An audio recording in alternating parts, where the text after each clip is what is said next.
Hi, I'm so happy to be here and be making a presentation to you this morning about a topic that is dear to my heart. It's about challenges to research quality in the knowledge economy. So, the knowledge economy is what we're, what we're working with these days, and universities are absolutely central. The upside is that we're involved in discovery, technology, intellectual property, entrepreneurship, and growth. The downside is that we also face competition, stratification, and increasing income inequality. And the biggest challenges for academic freedom and research quality, in my view, are monetization of knowledge and politicization of knowledge. And that has sort of changed in a dramatic way the power of expertise. So, a little bit of background and theory. Academic capitalism is an idea that universities are moving toward the market. It started in the mid-1970s, in particularly the English-speaking countries. It was followed by other countries to varying degrees. It was the end of the Keynesian consensus in the welfare state, not the end, the slow erosion of, and cutbacks in state funding. And we also, at the same time, had many more students to educate as higher education became more universal. It was also the time of the rise of neoliberalism and the preference for markets over public policy, making choices about what our public goods would look like.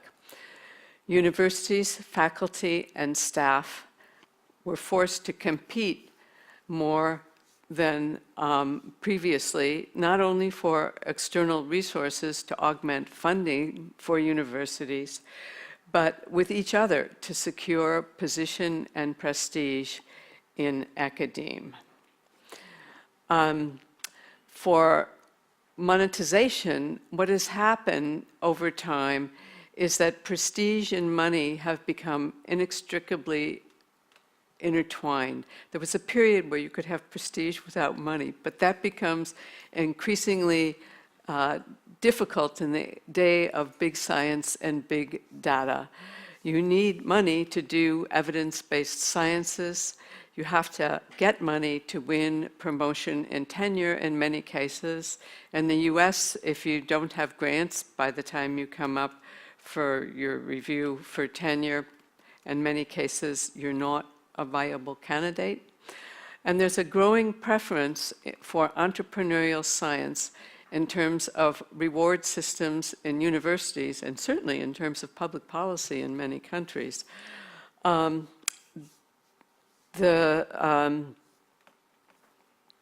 knowledge as we once knew it as a public good, because it was non-rivalrous and non-excludable, increasingly becomes something that is a commodity.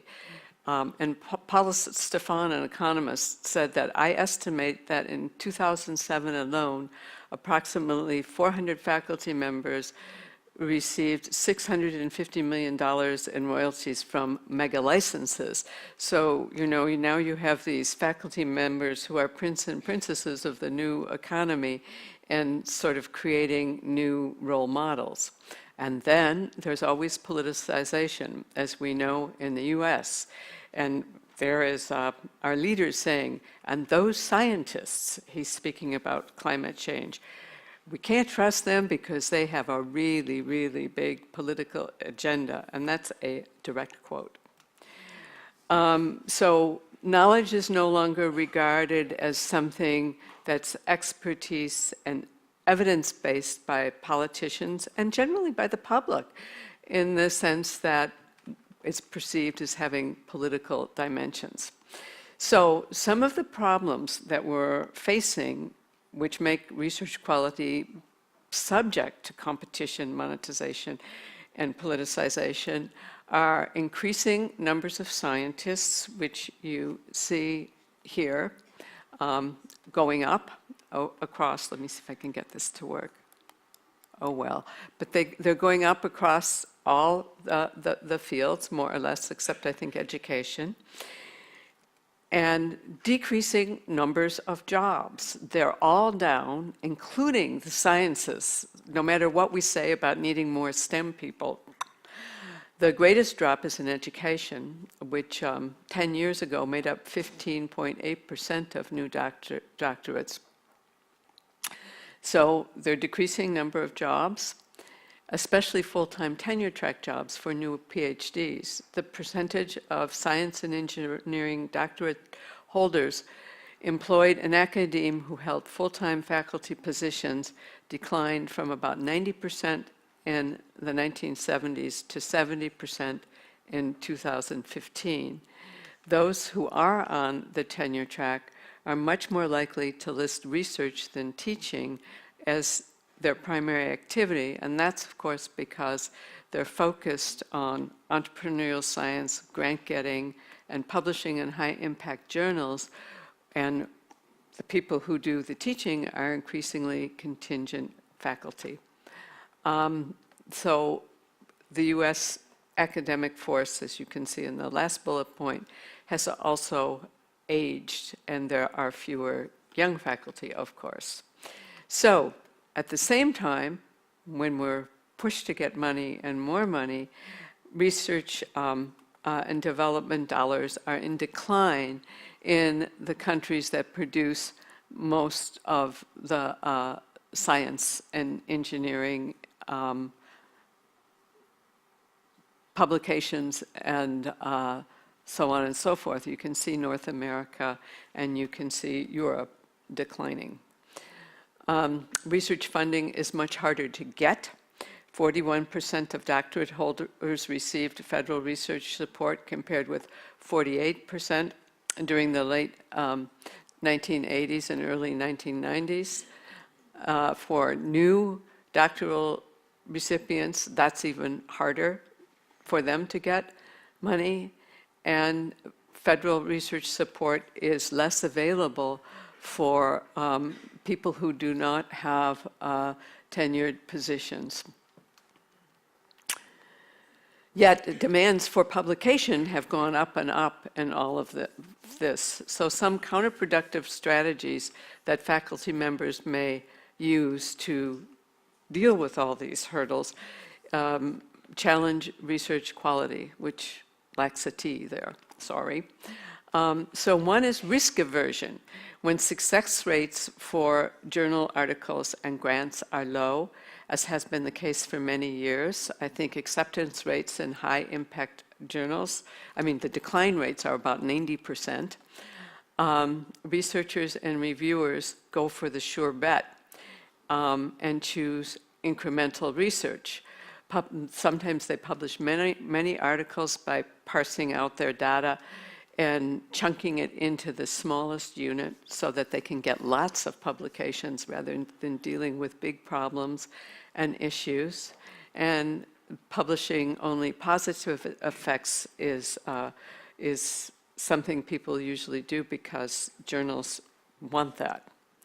So there's something called publication bias, which is what happens if you want to be in the high impact journals, and they're ones that most scholars are rewarded for being in.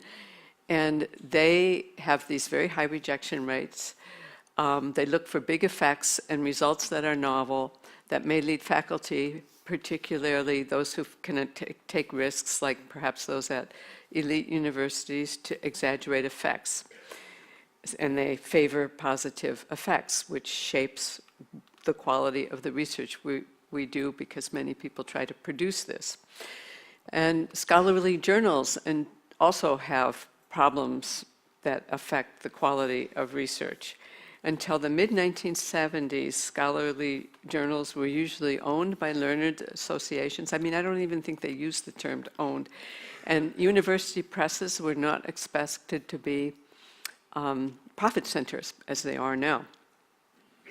The market share of the world's largest research publishing houses has skyrocketed since the 1970s, and 5 corporations now control 50% of all the journal articles that are published. They have profit margins of up to 40%. The business model is unbeatable. Those are the 5 publishing houses in the top line. And the business model is that we, the scientists, create content for free. Sometimes we even pay to publish in the journals. Publishers then sell them back to us, or rather to our libraries, for lots of money. And the journals are not even responsible for quality control, which is achieved through peer review, which again we do for free. Now I know that everybody's talking about open access and all of that, but first we have to figure out how we deal with this, and those are the journals that most people want. They want high impact, which has their its own problems. So we'll get to the high impact in a minute, but there's also facing these same journals a lot of retractions and the decline effect. And this website is terrific if you want to look at the number of retractions in various high impact journals or others, which is growing. And then there's also the decline effect, and that is that the strength of evidence for particular findings often decline over time substantially.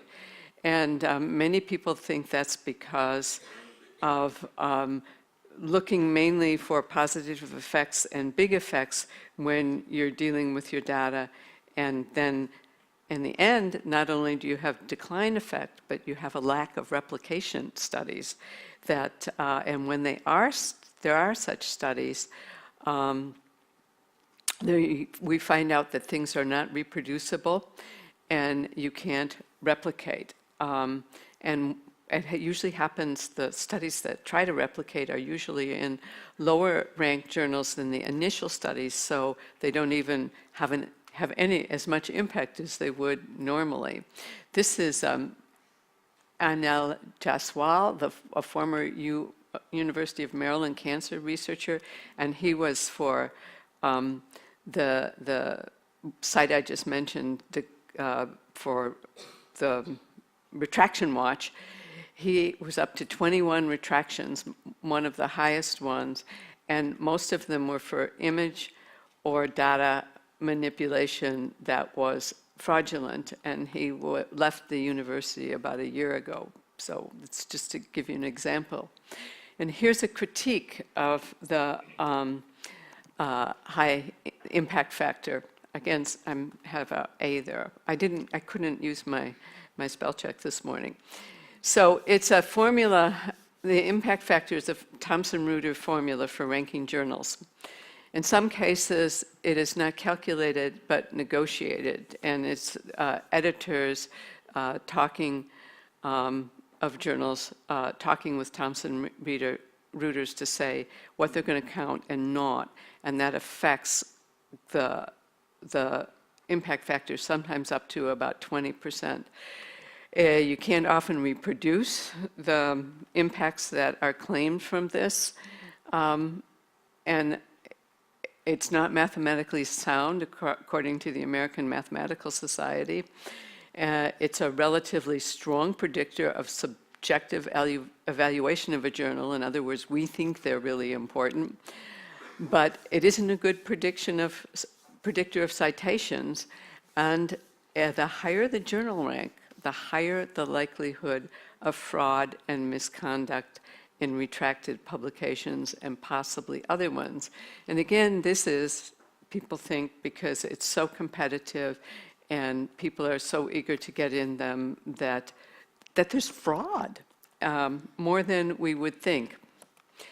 Peer review is another issue for research quality. There's a lack of transparency. Reviewers are less accountable than, because they don't have to confront anybody and say, well, I think this is terrible because. And there are no challenges that are possible.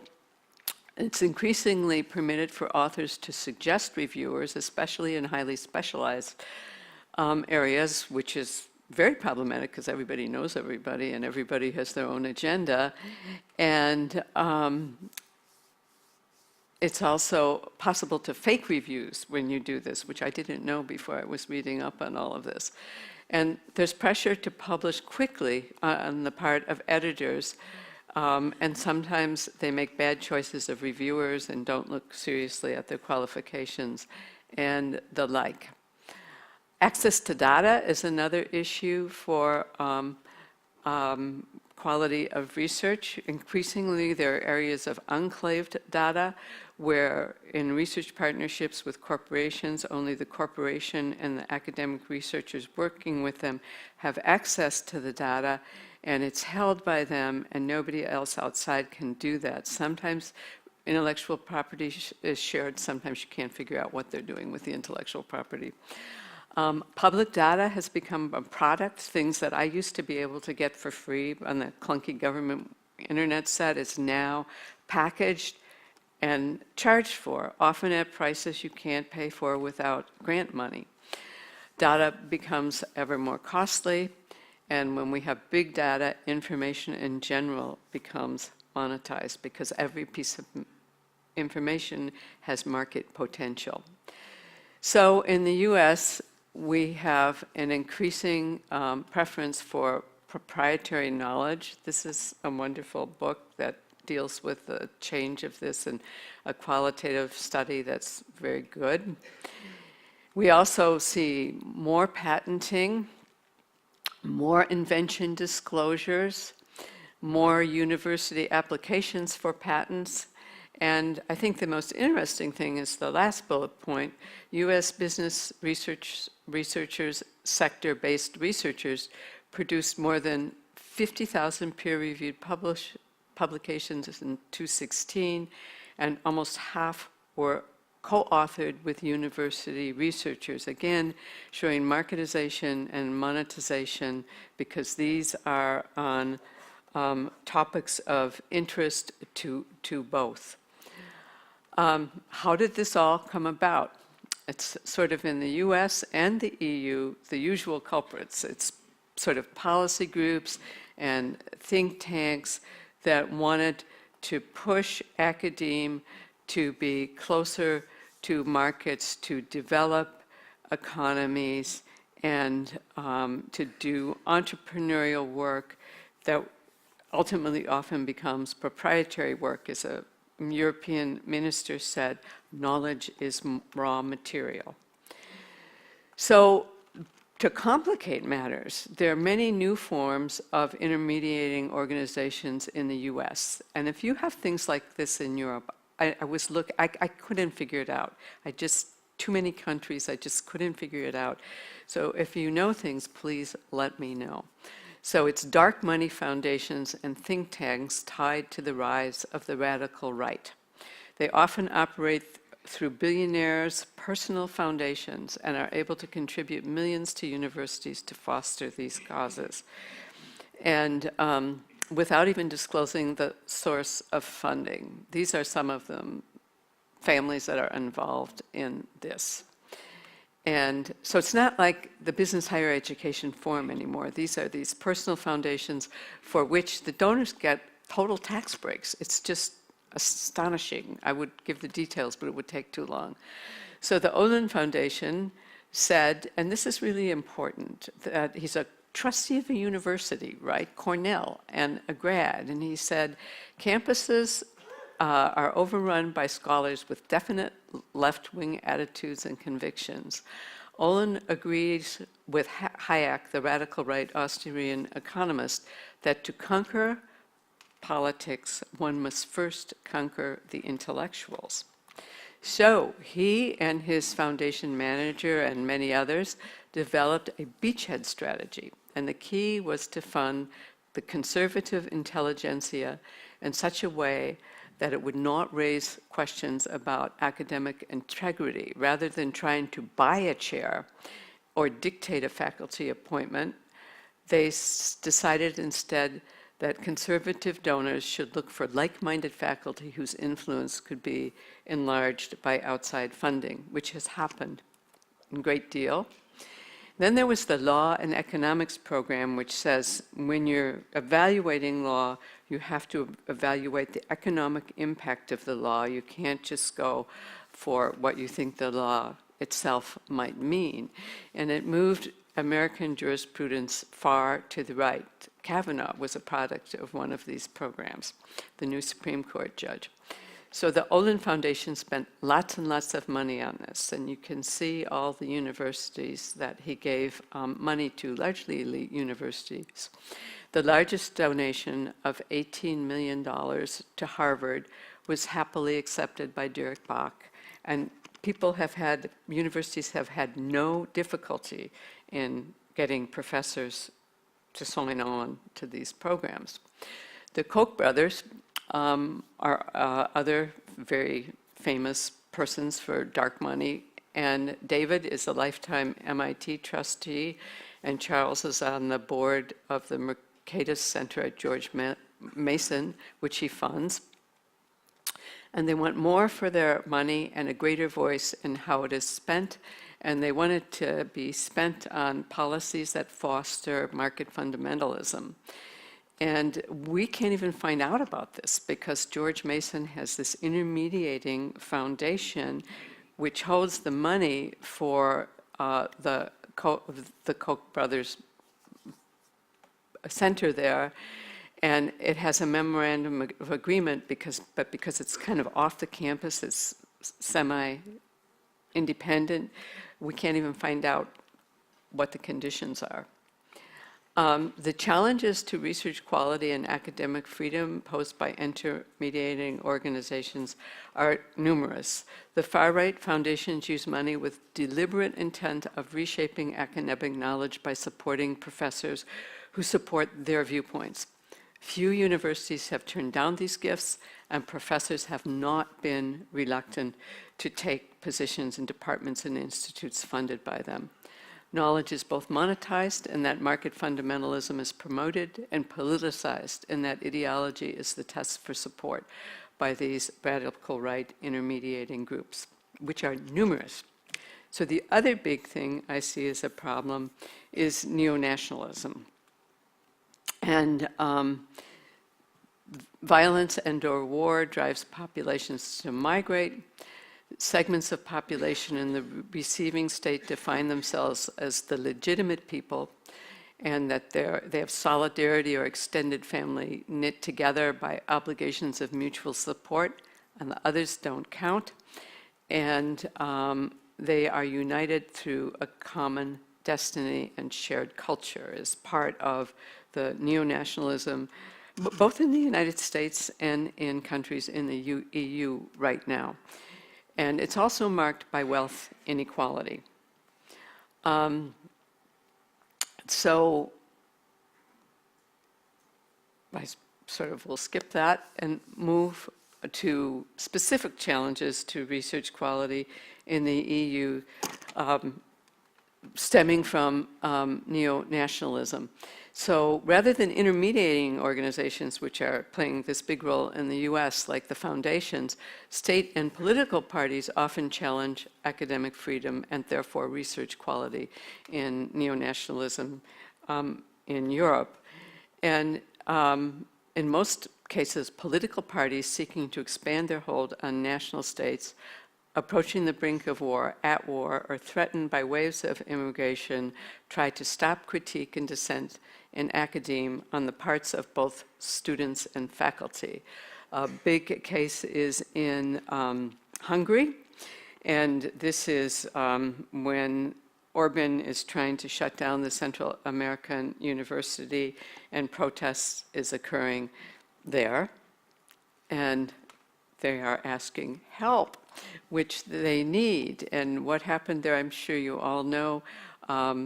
The president is trying to manipulate CEU in many ways, so it has to be shut down. I was there in August giving a talk, and the president had an executive order where he said he was going, right in the middle of this conference, where he was going to charge CEU 25% tax on all its programs because they dealt with immigrants. So there you are. And there's Turkey, which I know is not an EU member, but an aspiring EU member. And after the coup, they targeted universities as sites of opposition. Scholars who signed the academic petition for peace were investigated, detained, fired, and their travel restricted. Almost 1,000 professors, staff, and students have been detained and arrested, and their warrants out on 300 others. This is Scholars at Risk. It's a great organization, a great website that chronicles these sorts of things. And even death is possible. There have been a number of faculty who have just disappeared and are presumed dead. In Poland, you have President Duda and the Law and Justice Party, and they would like to emphasize heroism and glorious episodes of history. And a law has been proposed that calls for 5 years imprisonment of anyone who blames Poland for Nazi or Stalinist atrocities, a direct threat to academic freedom and, of course, research quality. This is a Professor Jan Gross. He's a Holocaust historian who had been awarded a special merit from Poland for his opposition to communism, which they are now attempting to strip him of. In the US, once we had 9/11 and anti-immigrant sentiment and the call to make America great again, we have similar neo-nationalism. And the first occurred in 2003 with the dismissal of a Palestinian professor who was a computer science and also a Palestinian nationalist. In 2009, the dismissal of Ward Churchill, who was a professor of ethnic studies from the University of Colorado, both tenured professors. Here they are. And the one event, Professor Al Arian ends up being deported after like years of litigation, okay, years. And Professor Ward Churchill totally loses his position, and again, after years of litigation. And you can see how this might be daunting for anybody who wanted to either sort of work with their country of origin, even though your topic is, your field is otherwise, or to critique what went on. And Ward Churchill, he just said 9/11 is blowback for what the US has done in the Arab world. That was it. I mean, I see that as a not illegitimate critique. And he's gone. Then the AAUP Special Committee, that's Academic Freedom, did this whole Trump thing that targeted the Trump admissions. And one of the things they really dealt with is that all these US citizens that work with people in other countries are arrested. I mean, this person got off, but some are still lingering in jail. Like it says, this is no joke. This is not a game. I was wrongly accused of espionage. And they took him away in handcuffs and at gunpoint.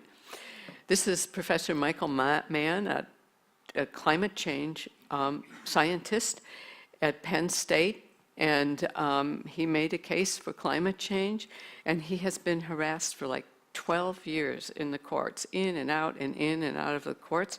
He's always vindicated as being the right scientist, but some other state where he wrote emails to professors, they say, oh, we're going to look at his because it's such a hot button issue with the Trump administration. The Union of Concerned Scientists in the United States has said, a clear pattern has emerged over the first 6 months of the Trump presidency. Multiple actions by his administration are eroding the ability of science, facts, and evidence to inform policy decisions, leaving us more vulnerable to threats from public health and the environment. The Trump administration is attempting to delegitimize science.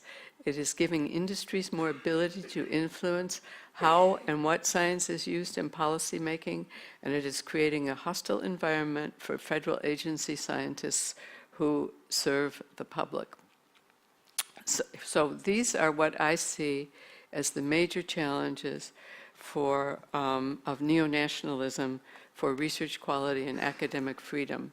The repercussions, not necessarily in the EU or the US, they can include jail time and deportation, but not usually death in the US and the EU. But other places, that's not true. Although more abstract, the undercutting of scientific authority is equally consequential.